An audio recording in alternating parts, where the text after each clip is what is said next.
How to apply lotion in your hands, especially if you have dry skin. First, you'll need lotion. It doesn't matter which lotion you use. It could be one of these pump bottles or it could be one of these squeeze bottles. It doesn't matter.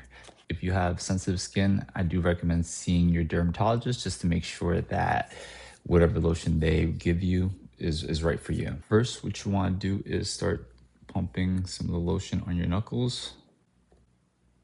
You can do on both sides if you want, or one side, doesn't matter.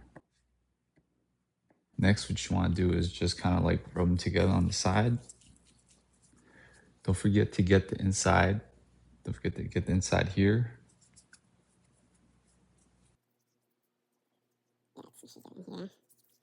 Also apply more lotion if you need it, and make sure you get inside the knuckles here, inside the fingers. Another tip would be to make sure you put the lotion inside, like on your fingertips. Just kind of like, just apply it.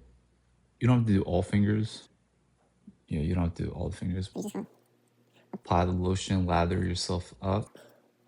Also want to mention that the results of using lotion makes your hands look very youthful.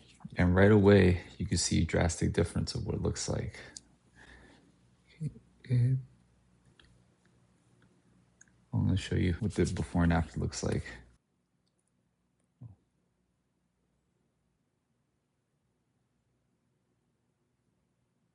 Thanks for watching. You might not need to apply lotion on your hands today, but when you do, you know what to do. Until next time, do your best and I'll catch you on next one.